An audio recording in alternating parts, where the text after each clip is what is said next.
In my 34 years as sheriff of Brewster County, Texas, I've seen things that would make most folks question their sanity.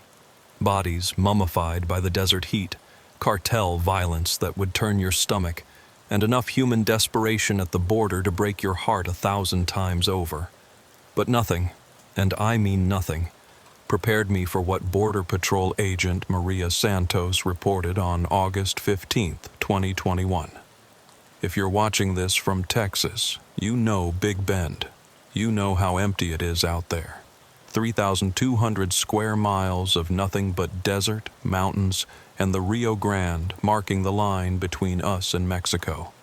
It's a place where people have been crossing borders for thousands of years.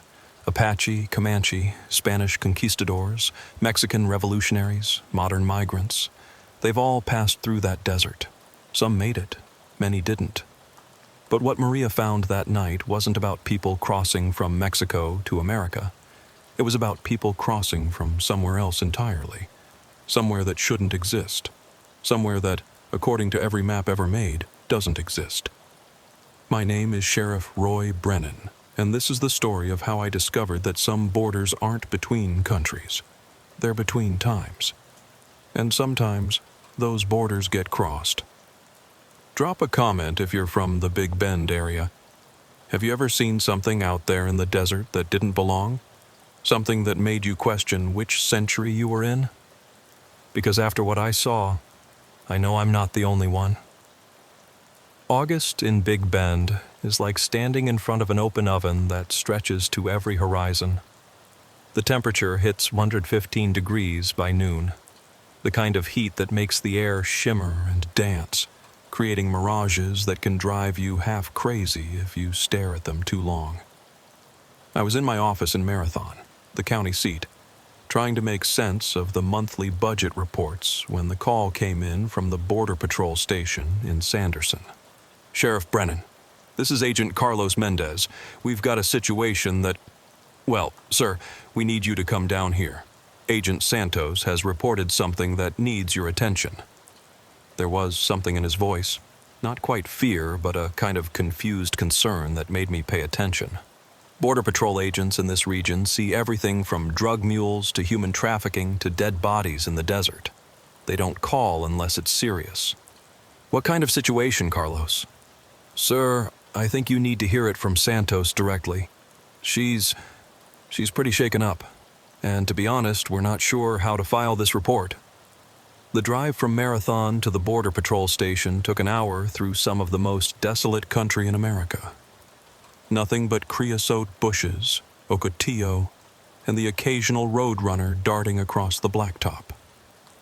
The mountains rose in the distance, purple and brown layers of ancient rock that had been watching over this desert since before humans existed. Agent Maria Santos was waiting in the station's conference room. I'd known Maria for 5 years. She was one of the best agents in the sector, tough as leather, spoke 3 languages fluently, and had an instinct for trouble that had saved lives more than once. But sitting there under the fluorescent lights, she looked rattled in a way I'd never seen before. "Sheriff," she said, standing as I entered. Her uniform was dusty, and there were scratches on her arms like she'd been through heavy brush. "Maria, Carlos says you've got something I need to hear." She glanced at Carlos, then at the station chief, Tom Rodriguez, who'd joined us. "They think I'm crazy, Sheriff. Maybe I am, but I know what I saw." "Just tell me what happened," I said, settling into a chair across from her. Maria took a breath, organizing her thoughts. "I was on patrol last night, working the sector between Santa Elena Canyon and Mariscal Mountain. You know that stretch? It's rough terrain, not a popular crossing spot because of the canyons and the lack of water. But we've had sensor hits there lately, so I was checking it out. I knew the area. It was some of the most remote land in the entire United States, the kind of place where you could walk for days without seeing another human being. About 2 a.m., I saw lights," Maria continued. "Not flashlights or vehicle lights. These were different. Oil lamps, maybe, or torches, moving in a line along what looked like a trail. I counted maybe 15, 20 people." Migrants? I asked. That's what I thought. I called it in and moved to intercept. But Sheriff...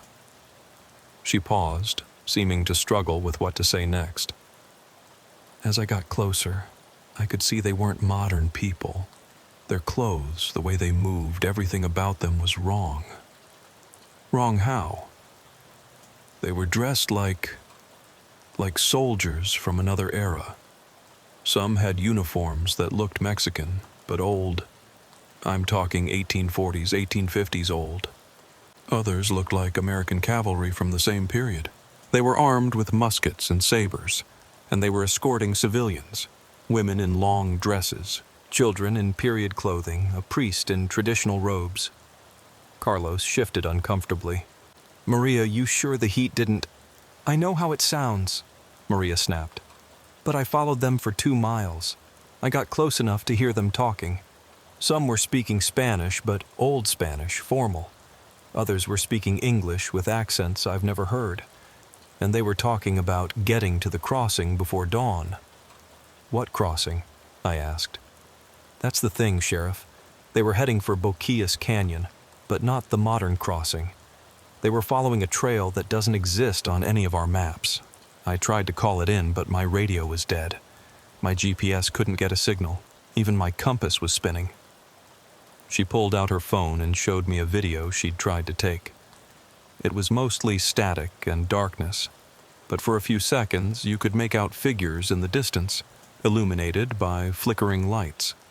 The quality was terrible, but there was something unsettling about how they moved. Too formal, too organized, like a military formation from another century. I followed them to a spot about 3 miles up Boquillas Canyon, Maria continued. There's nothing there officially. No trail, no crossing, nothing. But these people, they walked right up to a section of canyon wall and... Sheriff, I swear to God they walked through it. Not around it, not over it. Through it, like it wasn't there. Tom Rodriguez, the station chief, cleared his throat. Maria's a good agent, Sheriff, one of our best. But this story... I went back at dawn, Maria interrupted, to the exact spot. There's nothing there but solid rock. I checked the ground for tracks, nothing. No sign anyone had been there, but I found this. She placed something on the table. It was a button, brass, tarnished with age. It had an eagle design on it that looked military, but the style was definitely not modern. I had a friend at the university look at it, Maria said. It's from a Mexican military uniform, circa 1846. The Mexican-American War. The room was silent for a moment. I picked up the button, feeling its weight, its reality. It was genuine. I could tell that much. Show me, I said. Maria looked relieved. You believe me? I believe you saw something. Let's go figure out what it was.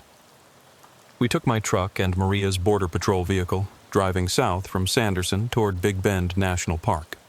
The road deteriorated from paved to gravel to barely more than a dirt track. By the time we reached the area Maria had described, it was late afternoon, the sun casting long shadows across the desert. The spot was unremarkable, a section of Boquillas Canyon where the walls rose about 60 feet on either side. The Rio Grande ran shallow here, maybe knee-deep, easy enough to wade across. But there was no sign of any trail, no indication that groups of people had been passing through. It was right here, Maria said, pointing to a section of canyon wall. They walked straight through like there was a doorway. I examined the rock face. It was solid limestone, worn smooth by centuries of wind and occasional flood. But as I ran my hand along it, I felt something odd, a variation in temperature. Part of the rock was cooler than it should be, given the afternoon sun. Maria, what time did you say this happened? Between 2 and 3 a.m. I made a mental note. Let's wait, see if anything happens tonight. We set up an informal surveillance post about 100 yards from the spot, hidden behind some larger rocks. As the sun set and darkness fell over the desert, the familiar sounds of the night began.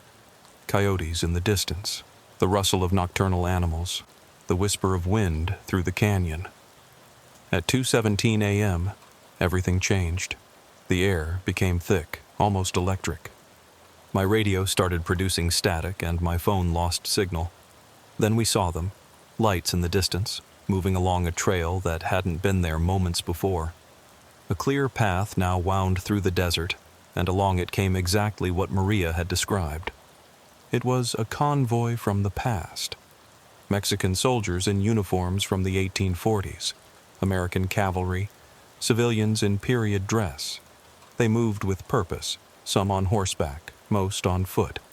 Children clung to their mothers' skirts. Men carried possessions in bundles. It was clearly a group of refugees fleeing something, seeking safety across the border. But this wasn't a reenactment. These people were real, solid, present. I could hear their voices, smell the horses, see the dust their feet kicked up. Yet my mind rebelled against what I was seeing. This was impossible. "Sheriff," Maria whispered, "look at the canyon wall." Where solid rock had been, there was now an opening, not a cave, but a passage that seemed to lead through the canyon to the other side. It shimmered slightly at the edges, like heat distortion, but it was definitely there. The convoy approached the passage.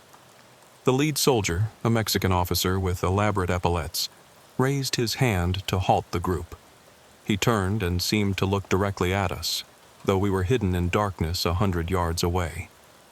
"Los vigilantes," he said clearly. "The watchers. They see us again." A chill ran down my spine. He was talking about us. The American cavalry officer rode up beside him. "Every crossing someone sees," he said in accented English. "It matters not. The doorway opens when it will. We cross when we must." "But they remember," the Mexican officer replied. "Each time, more remember. Soon, too many will know." "Let them know," the American said. "Who would believe? A doorway between times. Refugees from a war that ended before their great-grandfathers were born. We are ghosts to them, nothing more." They continued through the passage, the entire convoy taking nearly an hour to pass. We watched in stunned silence as soldiers and civilians from 1847 walked through our 2021 desert, crossing a border that existed in both times simultaneously. As the last figure, an elderly priest bringing up the rear, entered the passage, he paused and looked back at us. He made the sign of the cross in our direction, then spoke in Latin. I caught only fragments, but one phrase stood clear. Tempus non lineare est. Time is not linear. The passage remained open for several minutes after they'd all gone through. I could see through it to the other side. Not the Mexican side of the Rio Grande as it existed now, but as it must have existed then. A small settlement was visible, torches burning, people in period dress waiting to receive the refugees. Then, like a door closing, the passage vanished. The canyon wall was solid rock again.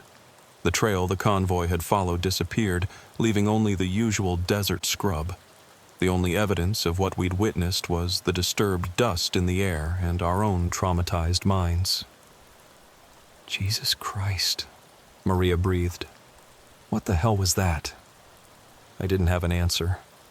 How do you explain seeing refugees from the Mexican-American War crossing the border in 2021?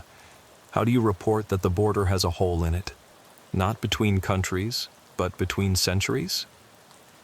"We need to research this," I said finally. "Find out if there are other reports, other sightings.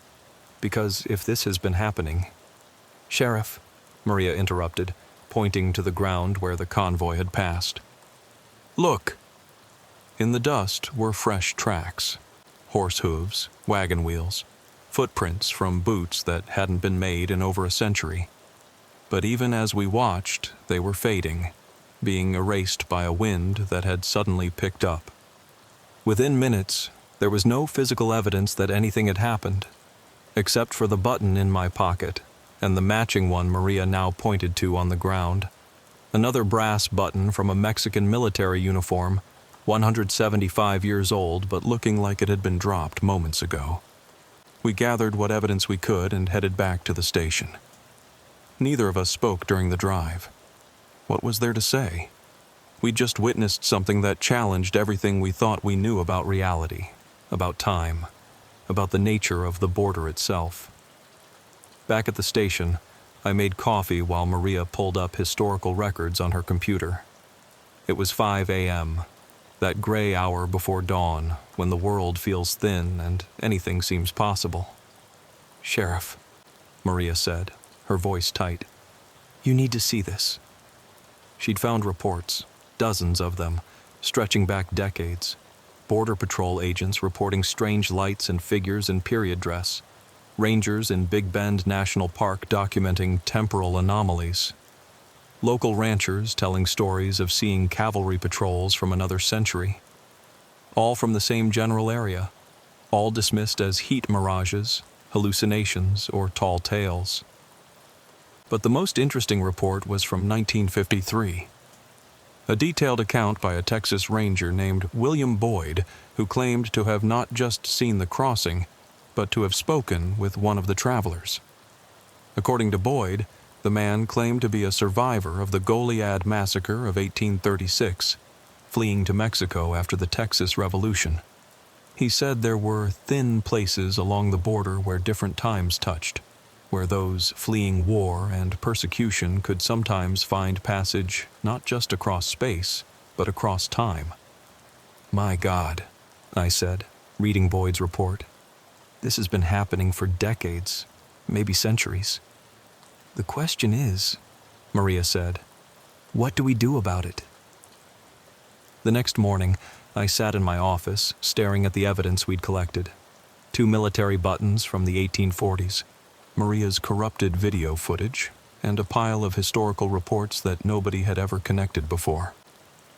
My deputy, Jake Martinez, knocked and entered with a fresh cup of coffee and a concerned expression. "Sheriff, you look like you haven't slept." "I haven't," I admitted. "Jake, I need you to do something for me, and I need you to keep it quiet." Jake had been with the department for 12 years. He was solid, reliable, and most importantly, discreet. "What do you need?" "Research every missing person case in Brewster County for the last 50 years.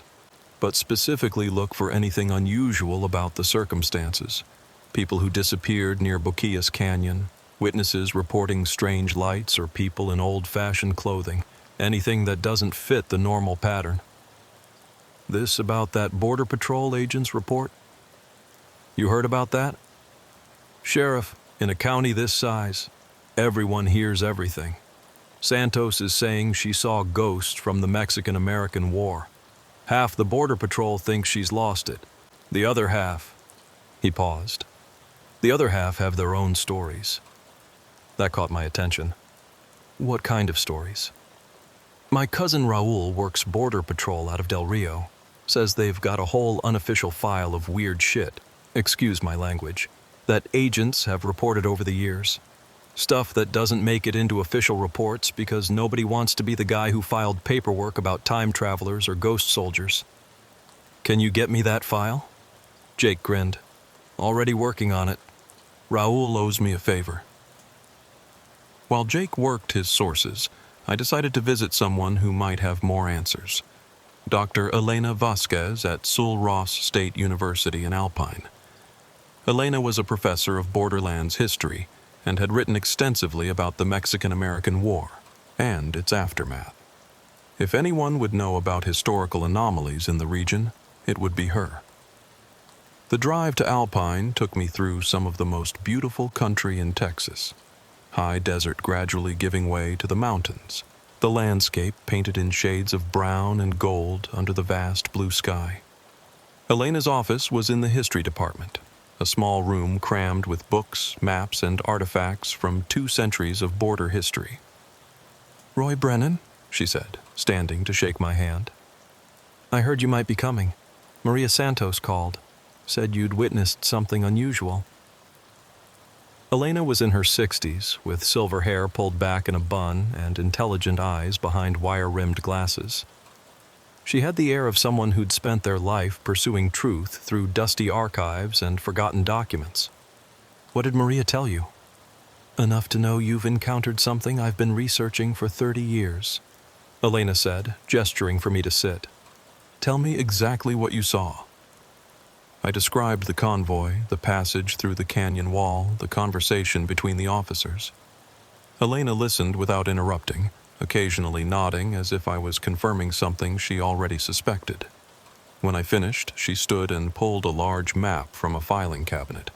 It was hand-drawn, obviously old, showing the Rio Grande region, but with markings I didn't recognize. This map was made in 1851 by a Mexican priest named Father Jose Maria Rodriguez, Elena explained. He traveled extensively along the border, ministering to communities on both sides. But he also documented something else, what he called Los Pasos del Tiempo, the passages of time. She pointed to several marks along the river. One was exactly where Maria and I had been the night before. According to Father Rodriguez, there are 7 places along the border where time folds, where past and present can coexist. He believed these passages opened during times of great suffering or desperation, allowing refugees from one era to escape into another. "That's impossible," I said, even though I'd seen it with my own eyes. "Is it?" Elena asked. "Roy, the border has always been more than just a line between nations. It's been a boundary between worlds, Spanish and indigenous, Mexican and American, rich and poor, past and future. Maybe, sometimes, those boundaries become permeable." She showed me more documents. Military reports from the Mexican-American War describing soldiers who vanished without a trace. Native American oral histories about warriors who walked into the mountains and emerged in a different age. Spanish colonial records of expeditions that found evidence of future events. "But here's what really interests me," Elena said, pulling out a modern folder. "The crossings are becoming more frequent." The folder contained her own research, tracking reported sightings and anomalies. The pattern was clear. What had been once a decade events in the early 1900s were now happening monthly. "Why?" I asked. "I have a theory," Elena said. "Every major conflict along the border creates, let's call them temporal refugees. People displaced not just from their homes, but from their time. The Mexican-American War, the Apache Wars, the Revolution of 1910, the Border War. Each one generates groups of people desperate enough to take any escape route, even one that leads through time. But they're crossing now, into our time.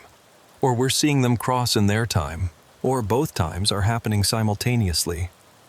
She smiled at my confused expression. "Linear time might be an illusion, Sheriff. What if all times exist at once, and these passages are places where we can perceive that truth?" My phone rang before I could respond. It was Jake. "Sheriff, you need to get back here. We've got a situation." The situation was a missing person report, but not a typical one. James Patterson, a history professor from the University of Texas, had been camping in Big Bend with his graduate students. He'd gone for an evening hike near Boquillas Canyon and hadn't returned.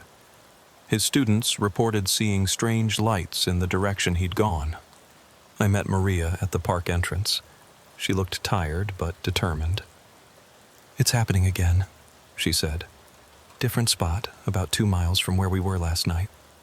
We gathered a search team, myself, Maria, 2 park rangers, and Jake. As we headed into the desert, the sun was setting, painting the mountains in shades of purple and orange. By the time we reached the area where Patterson had disappeared, it was full dark. We spread out, calling Patterson's name, our flashlights creating pools of light in the darkness. Then, at exactly 9:17 p.m., the air changed. That same electric feeling, the same failure of electronic devices. "Sheriff?" One of the rangers, a young woman named Amy Chen, called out. "Over here." We converged on her location. She was standing at the entrance to a narrow canyon, her flashlight illuminating something extraordinary. There were 2 sets of footprints in the sand, one modern hiking boots, clearly recent. The other was older style, what looked like cavalry boots with spurs, and they seemed to be walking alongside the modern prints. We followed the tracks into the canyon. About 100 yards in, we found Patterson. He was sitting on a rock, calmly talking to someone. That someone was wearing the uniform of a U.S. cavalry officer circa 1870. "Professor Patterson?" I called out. Both men turned to look at us. Patterson seemed unsurprised by our presence. "Ah, Sheriff Brennan, I was hoping you'd come. This is Lieutenant Colonel William Shafter. He's been explaining the most fascinating things about the Red River War." Lieutenant Colonel Shafter stood and saluted. He was solid, real, not a ghost or hallucination. I could see the dust on his uniform, the sweat on his brow, the weariness in his eyes of a man who'd been campaigning in hostile territory. "Sheriff," Shafter said in a gravelly voice, "the professor tells me it's the year 2021 in your reckoning. Remarkable. In my time, it's 1875, and we're pursuing Comanche raiders who've been hitting settlements along the border." "How are you here?"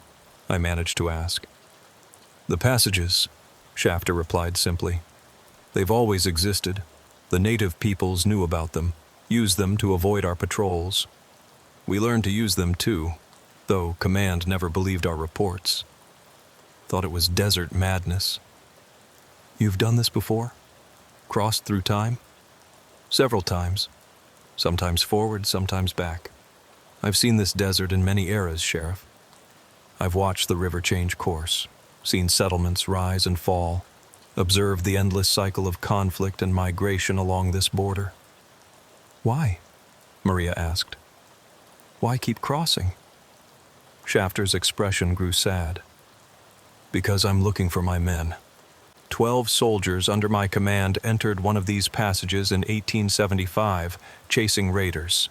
They never came out. I've been searching different times, hoping to find them. Have you found any?" 3. One had settled in the 1920s, married a Mexican woman, had children. He was an old man when I found him, didn't want to return. Another I found in 1968, but he'd gone mad from the displacement, couldn't handle existing in the wrong time. The third, he paused. The third had become something else, changed by repeated passages through time, not quite human anymore. Professor Patterson had been frantically taking notes during this exchange. This confirms my theories about temporal mechanics and historical paradoxes. The passages aren't just doorways. They're wounds in time, places where causality breaks down. "Professor," I said firmly, "we need to get you back to your students. But this is the discovery of a lifetime, actual interaction with historical figures, proof that time isn't linear." "It's also dangerous," Shafter interrupted. "The passages take a toll. Each crossing leaves you less anchored in your own time. Cross too many times, and you might not be able to return. Or worse, you might return changed." As if to emphasize his point, we heard voices approaching. A patrol of soldiers emerged from the darkness, but these weren't from Shafter's era. They wore Confederate gray, and they looked lost, confused. "Colonel," one of them said to Shafter, "we've been marching for days. The stars are wrong, the landscape is wrong. What happened to the war?" "Which war?" Shafter asked gently. "The war, sir. The war between the states. We were retreating from Glorieta Pass, trying to reach Texas, but we entered a canyon and everything changed." These were Confederate soldiers from 1862, displaced in time by nearly 160 years. They'd been wandering in temporal limbo, aging slowly or not at all, searching for a way home that no longer existed. "This is getting out of hand," I said. "We've got temporal refugees from multiple eras converging on the same point. Why here? Why now?" Shafter looked grim. "The passages are widening. What were once small tears are becoming gaping wounds. More people are crossing, intentionally or accidentally. And some things that were never meant to exist in the same time are beginning to meet." Before I could ask what he meant, we heard it, a sound that didn't belong to any era. It was mechanical, yet organic, a rhythmic pulsing that seemed to come from the canyon walls themselves. "We need to leave," Shafter said urgently. "Now." "What is that?" "Something that feeds on temporal displacement. It's drawn to paradoxes, to people who exist outside their proper time. The more temporal refugees gather in one place, the stronger it becomes." We started moving back toward the canyon entrance, but the Confederate soldiers were panicking, some running deeper into the canyon, others freezing in place. The pulsing sound grew louder, and the air began to shimmer with that same heat distortion effect I'd seen at the passage. "Don't look at it directly," Shafter warned. "It exists in multiple dimensions simultaneously. Human minds can't process it properly." But it was too late. In my peripheral vision, I caught a glimpse of something emerging from the canyon wall. It wasn't solid or gaseous, but something in between, constantly shifting between states. It had what might have been tentacles or arms or roots, reaching out toward the displaced soldiers. One of the Confederates screamed as the thing touched him. His body began to flicker, aging rapidly, then reverting to youth, cycling through different stages of existence. Within seconds, he had become unstuck in time, existing in all moments of his life simultaneously before disappearing entirely. "Run!" I shouted. We fled the canyon, hauling Professor Patterson with us despite his protests about observing the phenomenon. Behind us, the Confederate soldiers were being consumed one by the temporal predator, their screams echoing across centuries. Shafter stopped at the canyon mouth, drawing his cavalry saber. "I'll hold it here. Get your people to safety." "You can't fight that thing with a sword." "No, but I can offer it a more interesting target. I've crossed through time so many times, I'm practically a temporal anomaly myself. It'll focus on me, give you time to escape." Before I could protest, he charged back into the canyon, shouting a battle cry from a war that ended 150 years ago. The pulsing sound shifted, following him, drawn to his temporal displacement. We ran. We ran through the desert night, not stopping until we reached our vehicles. Behind us, the canyon was lit with an impossible light, flashes of different time periods strobing like a broken film reel. When we finally stopped to catch our breath, Professor Patterson was in shock, muttering about impossibilities and paradoxes. Maria was silent, staring back at the canyon. Jake and the Rangers looked like they'd seen hell itself. "What do we do?" Jake asked. "How do we report this?" I didn't have an answer. How do you file a report about Civil War soldiers being eaten by a temporal predator while a cavalry officer from 1875 fights it with a saber? How do you explain that the border has holes in it that lead not to Mexico but to the past? "We don't," I said finally. "Not officially, but we need to warn people. Set up a perimeter around these passages. Keep people away." "Sheriff," Maria said quietly, "look." In the distance, we could see lights. Not modern lights. Torches, lanterns, campfires. They stretched along the border as far as we could see. Thousands of them, from dozens of different eras, all converging on the passages. "They're all coming," Maria whispered. "All the refugees from all the borders' wars. They're all trying to cross at once." By dawn, we had established a command post at the Border Patrol station in Sanderson. The parking lot was full of vehicles, Border Patrol, Park Service, my deputies, and 3 black SUVs with federal plates that had arrived without explanation. Inside, the conference room had been transformed into a crisis center with maps, laptops, and enough coffee to fuel a small army. Tom Rodriguez, the Border Patrol station chief, was on his 3rd cup when he pulled me aside. "Roy, we've got a problem. A big one. Bigger than temporal passages and predators from outside time? My agents are reporting crossings all along a 50-mile stretch. Not just from the past. We've got people claiming to be from the future trying to cross into Mexico. Said they're fleeing something called the Water Wars of 2089. Before I could process that, one of the federal agents approached us. She was in her 40s, professional, with the kind of calm that suggested she'd seen strange things before. "Sheriff Brennan, I'm Special Agent Diana Foster, Department of Homeland Security, Anomalous Events Division." "There's an Anomalous Events Division?" "Unofficially, we handle situations that don't fit standard protocols. Temporal incursions, spatial anomalies, things that challenge our understanding of reality." She pulled out a tablet, showing me a map covered in red dots. "This isn't the first temporal crossing zone we've encountered, but it's by far the most active, and it's accelerating." The map showed dozens of incidents worldwide, a village in Romania where people from the 14th century occasionally appeared, a stretch of ocean near Bermuda where ships from different eras reportedly encountered each other, a valley in Afghanistan where Soviet soldiers from 1979 were still fighting a war that ended decades ago. "These passages," I said, "they're everywhere?" 47 confirmed sites globally, but the Rio Grande crossings are unique. They're not random. They specifically manifest during times of mass displacement and suffering.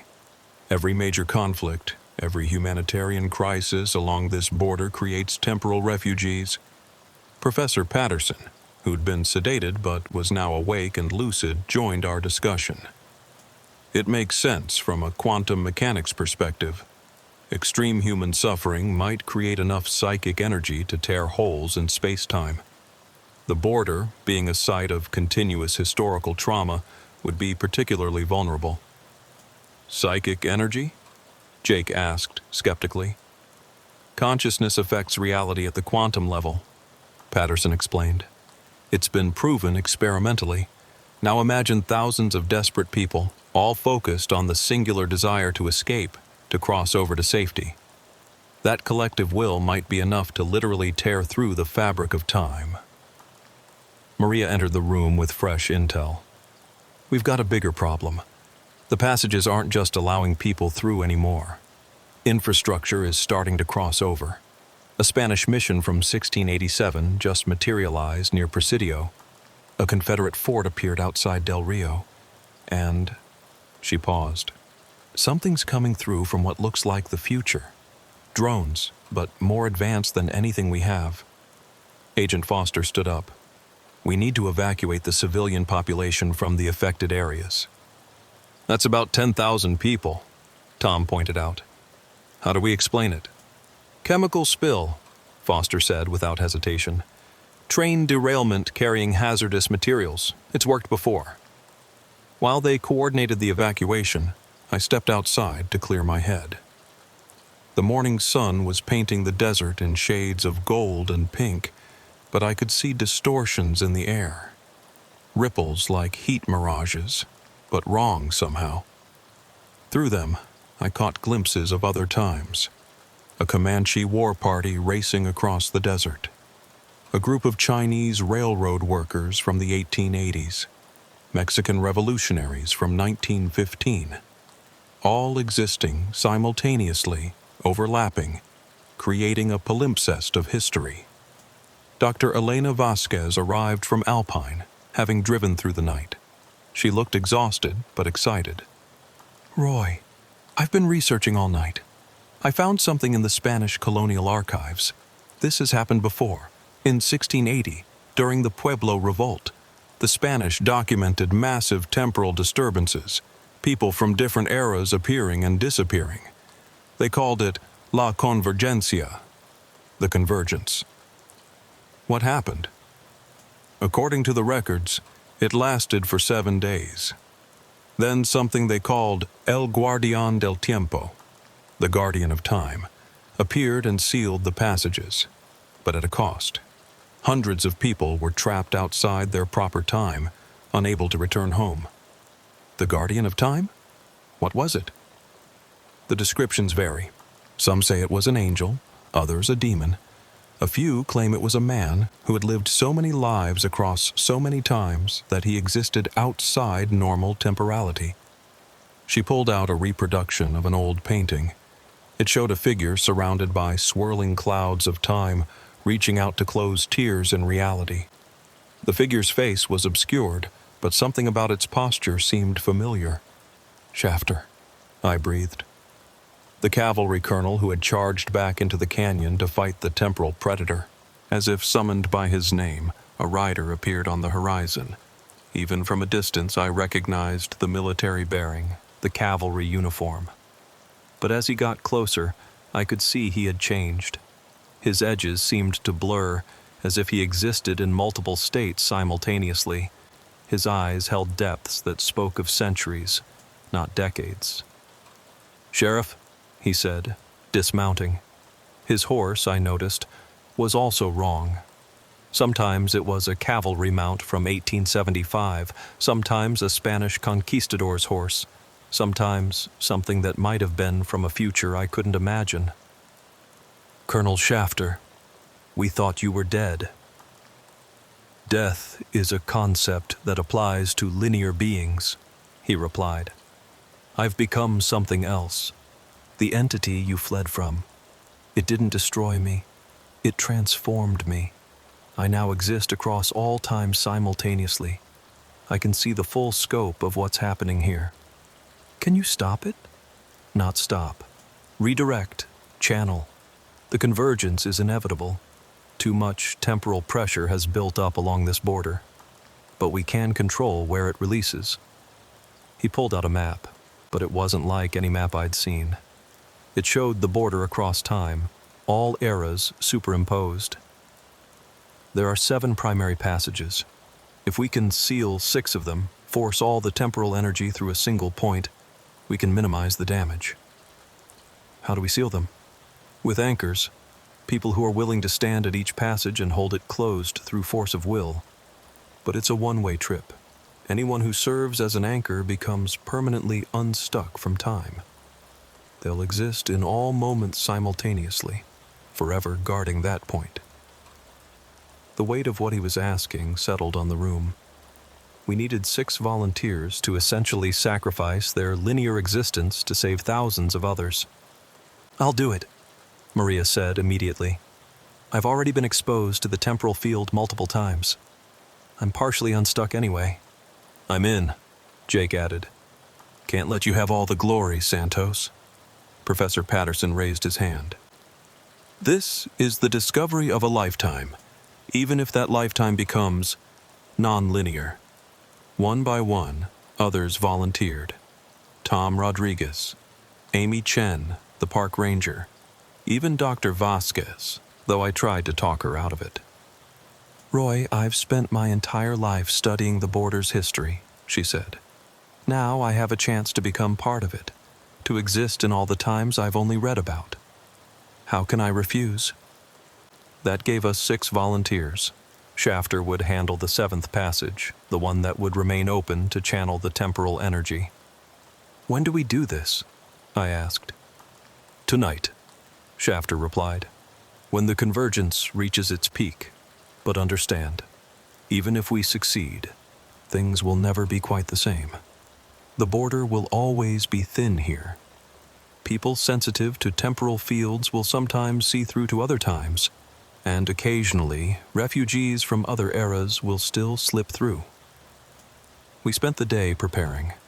Agent Foster coordinated with her mysterious superiors, arranging for the area to be cleared of civilians. The volunteers were briefed on what to expect, though how do you really prepare someone for existing in all times simultaneously? As the sun set, we positioned ourselves at the 7 passages. I stayed with Shafter at the primary passage in Boquillas Canyon, where this had all started. The others were spread along 50 miles of border, each at a point where time had worn thin. At exactly 9 o'clock p.m., the convergence began in earnest. The sky tore open like fabric, revealing the swirling chaos of temporal energy beneath. Through the tears, I could see thousands of years of history playing out simultaneously. Conquistadors marched alongside modern migrants. Apache warriors rode past border patrol vehicles. Revolution-era soldiers fought battles that ended a century ago. "Now!" Shafter commanded through our radios. At 6 points along the border, our volunteers stepped into the passages. I watched through binoculars as Maria took her position, her form immediately beginning to blur and shift. She was Maria Santos, Border Patrol agent of 2021, but also Maria Hernandez, revolutionary of 1915, and Mary Whitefeather, Apache scout of 1886, and countless other iterations across time. The passages began to close, the temporal energy being funneled toward our position. The pressure was immense. Reality itself groaned under the strain. The canyon walls began to crack, not from physical force, but from the weight of overlapping timelines. Through the primary passage, refugees poured through, not just from the past, but from futures we could barely comprehend. People fleeing wars that hadn't happened yet, disasters that might never occur, seeking safety in times that weren't their own. "We can't let them all through," Foster shouted over the chaos. "The present can't handle this many temporal refugees." "We don't have a choice," Shafter replied. "They're here. They exist. Sending them back would create paradoxes that could unravel causality itself." For hours, we watched as history emptied itself into our present. Soldiers, civilians, farmers, merchants, priests, warriors, all displaced by the countless conflicts that had scarred this border.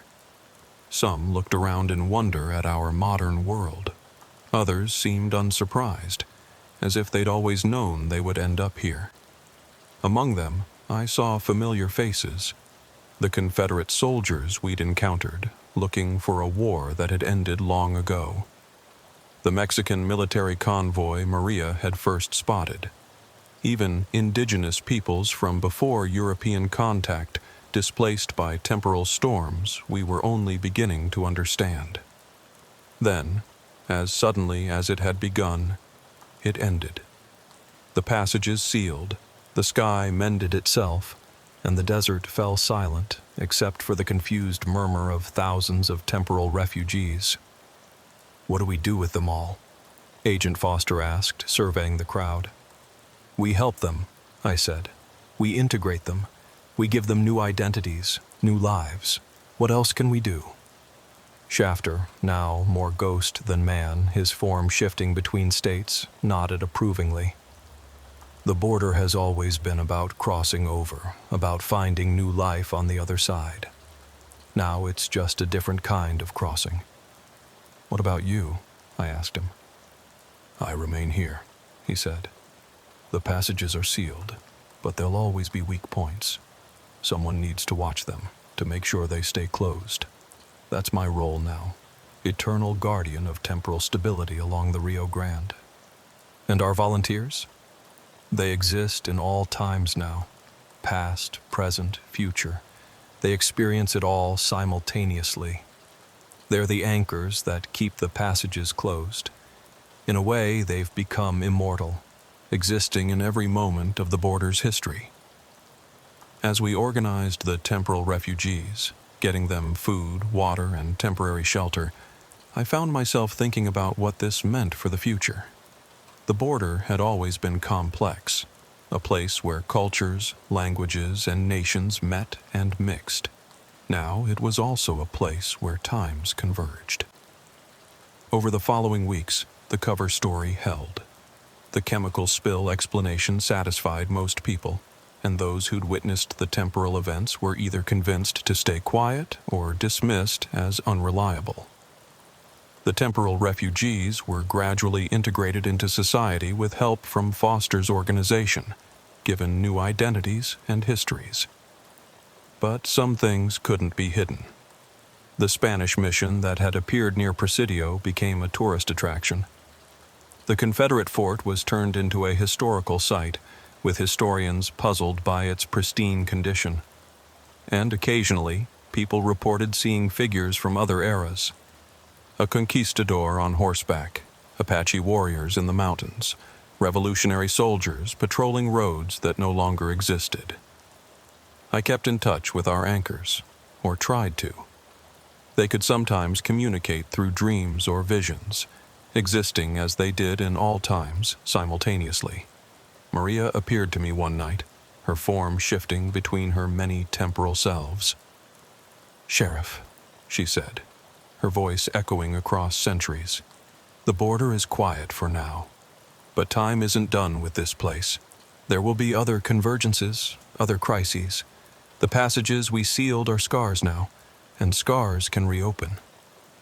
"Will you be okay?" I asked. She smiled, an expression that existed in all her iterations simultaneously. "I'm everywhere and everywhen now. I see the full pattern of history along this border. It's beautiful and terrible and endless. I'm more than okay. I'm complete." 6 months after the convergence, Brewster County had become the strangest jurisdiction in Texas, maybe in America. On paper, our population had increased by about 3,000 souls. In reality, those souls came from across 3 centuries of human history, and integration was complicated. I was in my office reviewing what we diplomatically called temporal adjustment cases when Deputy Jake Martinez knocked and entered. Jake had changed since the convergence. Though he hadn't become an anchor like the others, his exposure to the temporal fields had left him sensitive to time's fluctuations. Sometimes he knew things before they happened. Sometimes he remembered things that hadn't happened yet. "Sheriff, we've got a situation at the Walmart in Alpine." "What kind of situation?" "The 1847 kind. Some of the Mexican War refugees are having trouble with the self-checkout machines. Again." I sighed. This was our new normal, helping people from 1847 understand barcode scanners, teaching Apache warriors from the 1880s how to use smartphones, explaining to Confederate soldiers why they couldn't bring their muskets into restaurants. "Also," Jake continued, "Agent Foster is here, says it's important." Diana Foster had become a regular visitor, her anomalous events division essentially setting up a permanent office in our county. She was waiting in the conference room with someone I didn't recognize, an elderly Hispanic man in an expensive suit.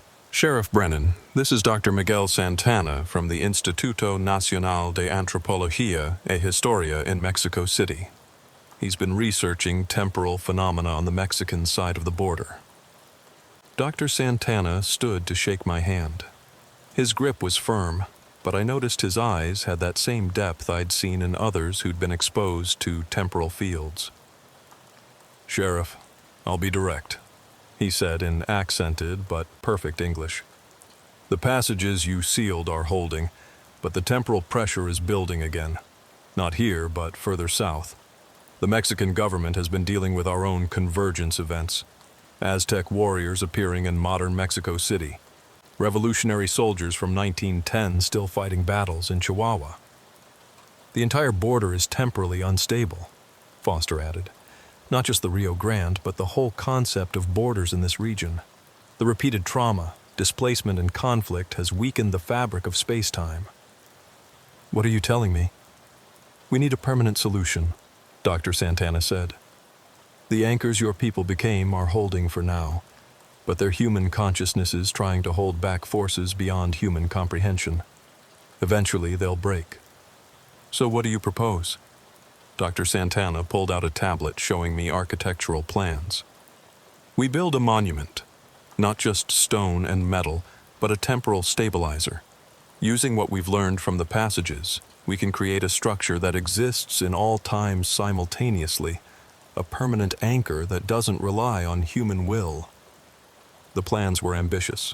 7 towers along the border, each one at a passage point, connected by a network of quantum-entangled particles that would create a temporal firewall. It was science fiction, except we were living in a world where Confederate soldiers shopped at Walmart and Apache warriors used GPS.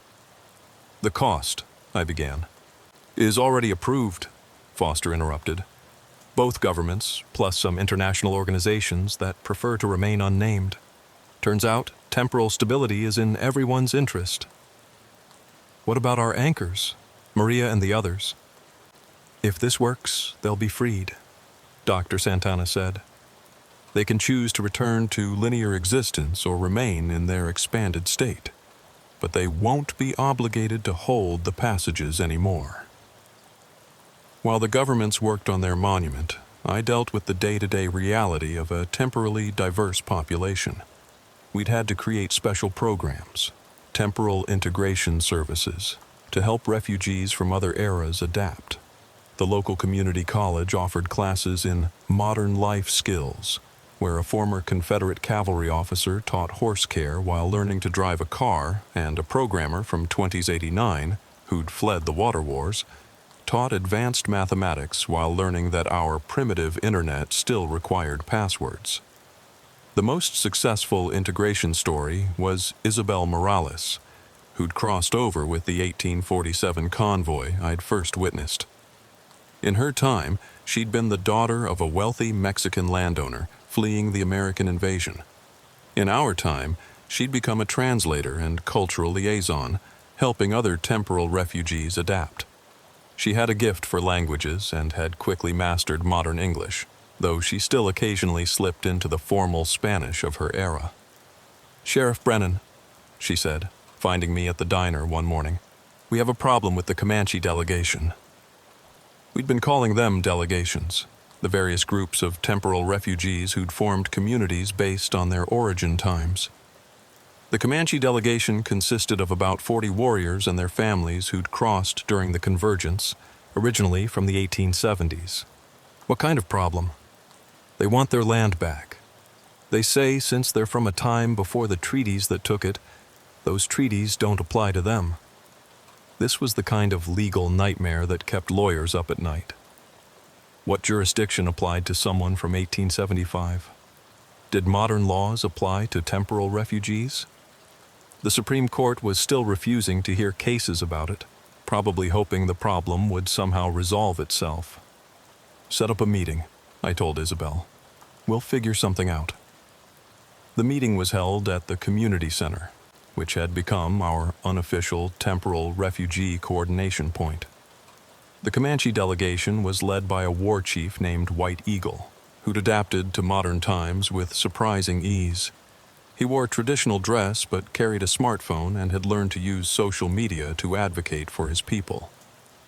"Sheriff," he said in English he'd learned from YouTube videos, "we're not asking for all our land back. We understand the world has changed, but we want recognition, and we want a place where we can live according to our ways. The Bureau of Indian Affairs doesn't recognize us," White Eagle interrupted. "According to them, we don't exist. We're not enrolled members of any modern tribe because we predate the enrollment system. We're ghosts in your bureaucracy." He was right. The temporal refugees existed in a legal limbo. They were clearly here, clearly real, but had no official status, no birth certificates, no social security numbers, no legal existence in the 21st century. "I'll talk to Foster," I promised. "Maybe her division can help." As I left the meeting, I noticed something odd. The air was shimmering again, that familiar distortion that preceded temporal events. But the passages were sealed. This shouldn't be happening. I drove out to Boquillas Canyon, to the spot where the primary passage had been. The construction crew for the temporal monument was already at work, laying the foundation for one of the 7 towers. But they'd stopped working, all of them staring at something. Lieutenant Colonel Shafter was there, more solid than he'd been in months. His form had stabilized, no longer shifting between states. He looked almost human again, except for his eyes, which reflected centuries of experience. "Sheriff," he said, "we have a visitor." Standing beside him was a figure I recognized from Dr. Vasquez's old painting. El Guardián del Tiempo, the guardian of time from the 1680 convergence. But seeing it in person, I realized it wasn't an it at all. It was a man, or had been once. He was dressed in clothing that seemed to be from every era simultaneously. Spanish colonial, Native American, Mexican revolutionary, modern American, and styles I couldn't identify that might have been from futures yet to come. "Sheriff Brennan," the Guardian said, his voice carrying harmonics from multiple timelines. "I am Tomas de Herrera, though I've had many names across many times. I was once a Spanish soldier, then a temporal refugee like your friends, and finally, something else entirely. You're the one who sealed the passages in 1680. I am. And I've come to warn you. Your monument, while well-intentioned, will not work. You cannot use technology to permanently seal tears in time. The passages are not flaws to be fixed. They're pressure valves. Block them completely, and the pressure will build until it explodes catastrophically. Then what do you suggest? Management, not closure. The passages must remain partially open, allowing controlled crossings. Your anchors understood this instinctively. They don't block the passages. They regulate them." "But they're suffering," I protested. "Existing in all time simultaneously is destroying their humanity." "Is it?" Tomas asked. "Or is it expanding it? Ask them yourself." The air shimmered and Maria appeared. Not just an echo or vision, but actually present, pulled into linear time by the Guardian's power. She looked different, ageless, wise, with eyes that held infinite depth. "Sheriff," she said, smiling, "I know you're worried about us, but we're okay. More than okay. We see everything now, past, present, and potential futures. We understand the full scope of human migration, suffering, and hope along this border. But you're trapped. We're free," she corrected, "free from the prison of sequential time. We exist in all moments, can influence events across history. Jake's great-grandmother was saved from a massacre in 1915 because I was there to warn her. Tom's descendants in 2150 will survive the climate migrations because he's there to guide them. The anchors have become something new," Tomas explained. "Not human, not divine, but something in between.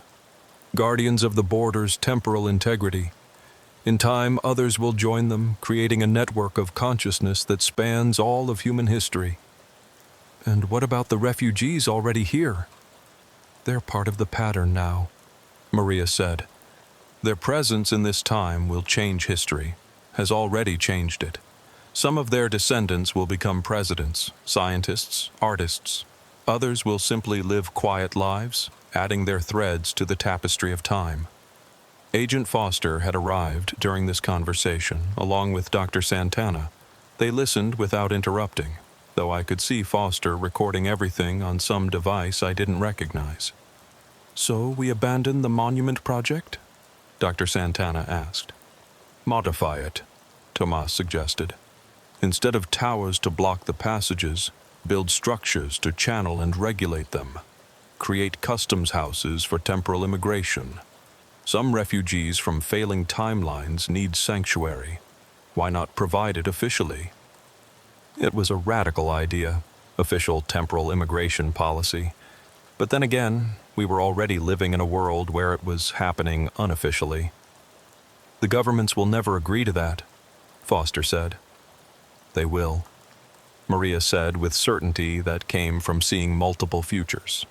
"In 17 months, there will be another convergence event, this time in Washington, D.C., when senators find themselves face-to-face with refugees from America's future collapse. They'll understand the necessity." "America's future collapse?" I asked, not sure I wanted to know. "One possible future," Maria clarified. "Time isn't fixed, Sheriff. Every choice creates branches, possibilities. The refugees we help today might prevent the disasters their descendants would otherwise face. Over the following weeks, the plan changed. The monument became something different. Not a wall against time, but a gateway to regulate it. The anchors remained in place voluntarily, now seen as honored guardians rather than victims.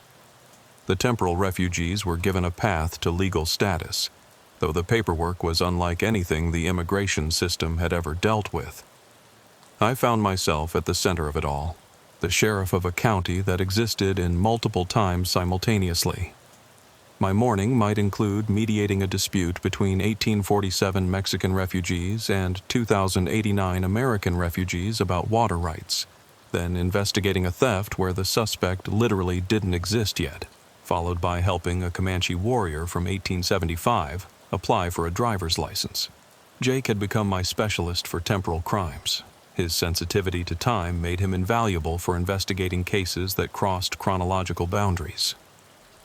Just last week, he'd solved a murder where the killer had fled to 1923, requiring coordination with the anchors to track him down and bring him back for trial. The world was slowly adapting to the new reality.